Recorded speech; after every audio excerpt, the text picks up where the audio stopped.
First at 9. It's 6:30 p.m. in Damascus, Syria, 11:30 a.m. in New York City, and just on 9 o'clock here in Colombo. This is the news at 9.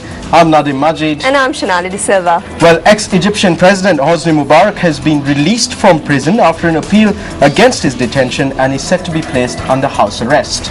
Meanwhile, the UK and 36 other countries have urged for a tough international response after an alleged chemical arms attack, which Syria's opposition says killed hundreds. Now, News First Alexander Holmes, of course, has been following the developments in Syria very closely and will be joining us later on in the bulletin for a comprehensive report. But first, a look at tonight's headlines. The headlines on News First at 9. Demonstration held demanding the withdrawal of the Gazette notification issued for three-wheelers. 98 firearms produced in court today in connection to the unrest in Valley area. Army denies reports of a terror attempt on Tamil Nadu via Sri Lanka. Sri Lankan rupee falls to a 11.5-month low against the dollar. Search engine Yahoo tops Google as the most visited. News First at 9. Now, on to those stories in detail. The National Self-Employed Three-Wheeler Operators Association staged a demonstration today demanding the withdrawal of the controversial Gazette notification, which includes a number of regulations that affect the three-wheeler transportation industry. Now the demonstration commenced from Hyde Park in Colombo. A protest rally took place at Hyde Park, Colombo. Recently, a Gazette notification was issued containing 19 regulations for three-wheeler transportation. The Gazette was issued under the Motor Traffic Act. One highlighted regulation in the list was the imposition of a maximum speed limit for three-wheelers, which is 40 kilometers per hour. It also indicated that passengers cannot enter or exit a three-wheeler from the right side, and only 3 passengers can be allowed to travel in the three-wheeler at a time. It was also made mandatory for a meter to be fixed in three-wheelers used for passenger transportation.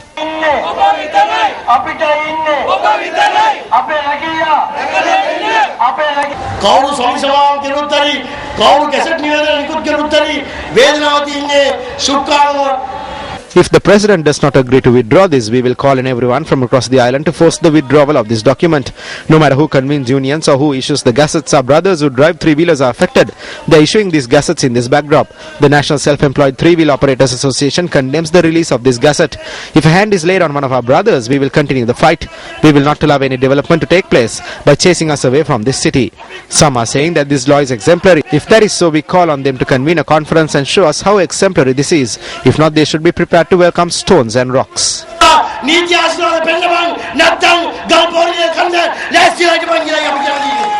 The demonstrators handed over a letter to the Ministry of Economic Development and then marched to the Presidential Secretariat. The aim of visiting the Presidential Secretariat was to hand over a letter demanding the withdrawal of the Gazette.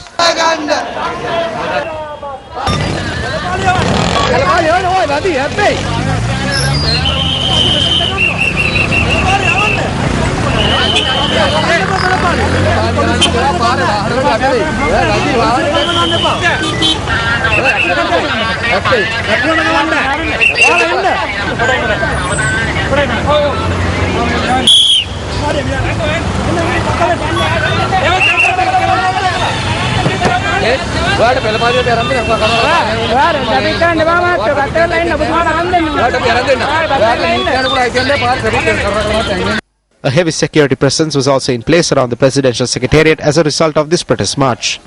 Several representatives were then given the opportunity to visit the Presidential Secretariat to hand over a letter.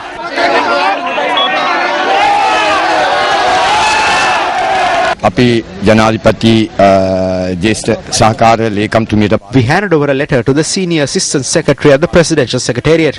She accepted the letter and requested for a draft prepared by us tomorrow. She added that afterwards all the respective factions will be called for a discussion where a decision will be reached. We believe that after the President intervenes, he will withdraw this gazette.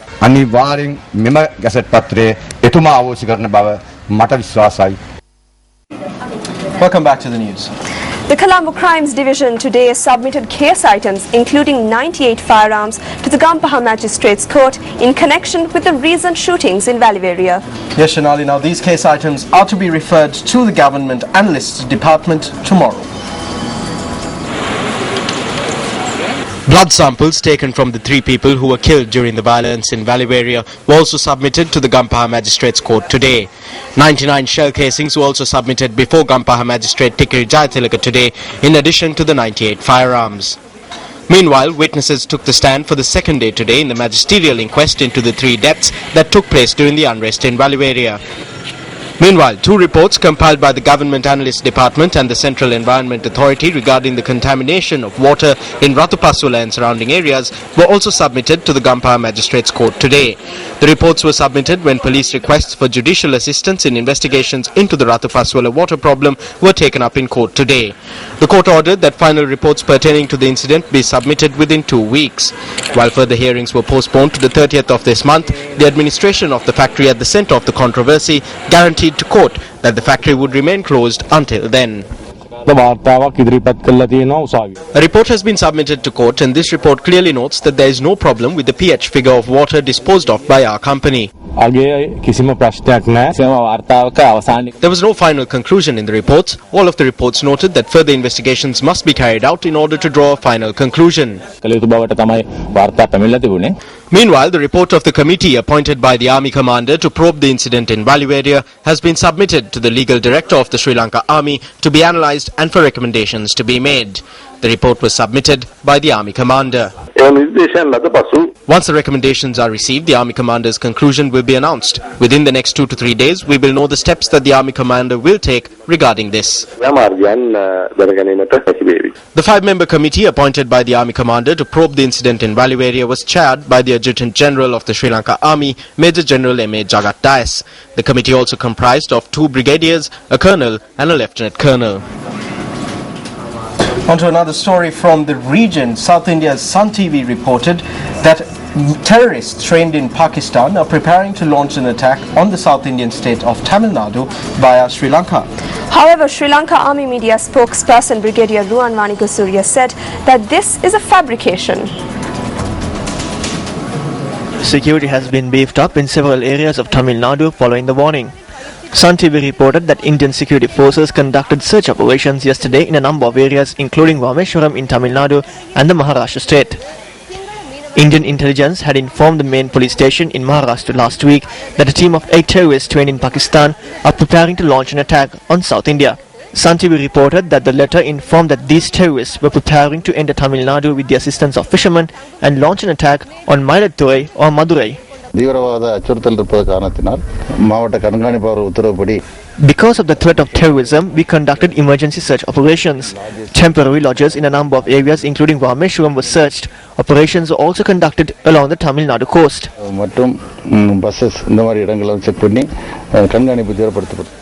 Meanwhile, steps were also taken yesterday to raise awareness among fishermen in Tamil Nadu. Indian media also reported that following the warning, steps have been taken to initiate a special security plan extending 1,067 kilometers off the coast of Tamil Nadu.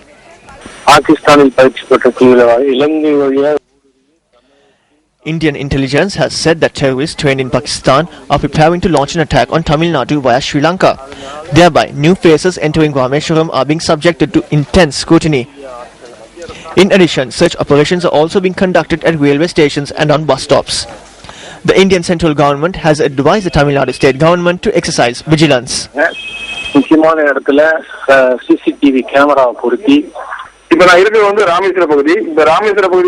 am currently in Rameshwaram. Security in this area has been beefed up following the intelligence alert. Devotees visiting holy sites including Kovils are being searched. At the same time, fishermen from the area are only being allowed to set out to sea following thorough searches.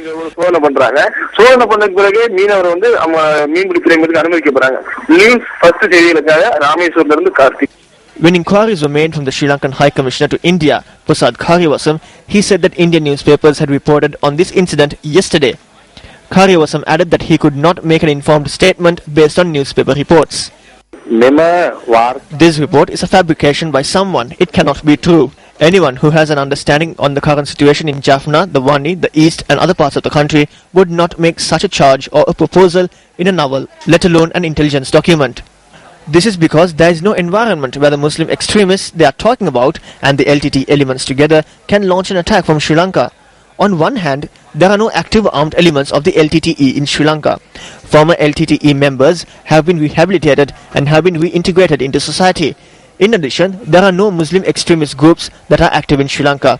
There is no location in the north or the east that is suitable to have the kind of training camp or attack base that they are talking about. This is because the army, the navy and even the air force have been stationed strategically in these areas to ensure national security. There is a probability that this has been done by someone to incite fear among the people for whatever intention. Thereby, we categorically reject these newspaper reports that are said to be based on intelligence directive. As UN High Commissioner for Human Rights Navanithan Pillai's visit to Sri Lanka draws closer, political representatives have begun to comment on her visit. Let's now take a look at some of the views that were expressed on the political stage. The United Nations Human Rights Commissioner Navi Pillai will arrive in Sri Lanka next week. We expect to show her the democracy we have achieved. We see this as an ideal opportunity to show the steps taken by the government to move ahead economically only 4 years after the end of the brutal terror of the LTTE. We are not bound to answer any questions. The principal of human rights is coming. She is coming to see if the children of Sri Lanka are upholding human rights as well. She is not going to Iraq. She is not going to America. She is not going to Afghanistan to see how the American army is looking after human rights there. But she is coming to Sri Lanka. She is coming to look at what we must do to ensure that we cannot maintain the peace that we have won in the long term.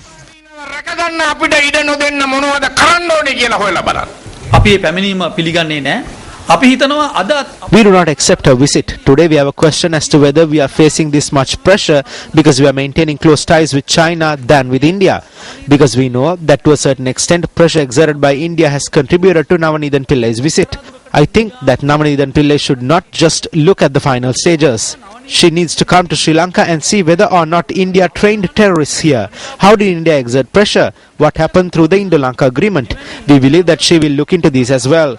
Whether we approve of Navanithan Pillai's visit or not, we believe that this is an appropriate instance to make this beneficial to us by painting a true picture for the powerful in the world regarding the ugly and malicious image of terrorism. Navanithan Pillai මැතිනිය ලංකාව මානව හිමිකම් Navanithan Pillai's visit to Sri Lanka to inquire into whether Sri Lanka has violated human rights is a violation of the fundamental that you must not hear your own case. So the person who is coming to inquire into whether human rights were violated is coming here in violation of several laws. So we have no faith in her. If she truly wants to inquire into whether human rights have been violated, we challenge her, like she is coming to Sri Lanka, to visit Afghanistan, Iraq and at the very least Egypt, where serious human rights violations are taking place.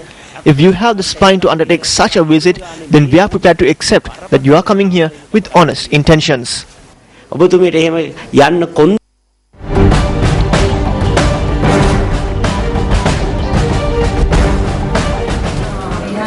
Shanali, we received a report earlier about 10-year-old Nilusha Dilshani, a girl who has been struggling through life looking after her two siblings after being deprived of the loving care and kindness of her parents. Yes, Nadim, now she sat for her examinations while keeping her younger sibling on her lap.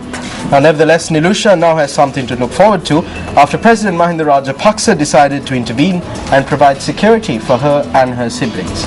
Dilshani and her two brothers had the opportunity to visit President Rajapaksa at the presidential residence in Kandy yesterday. The President decided to intervene and provide the children with a home, complete with modern amenities and facilities. Household equipment and utensils for the house constructed in Rabukwala in Unumbura, Kandy were provided by the Presidential Security Division. The children had been facing this plight as their mother was abroad. The President had also intervened to bring both parents to their new home.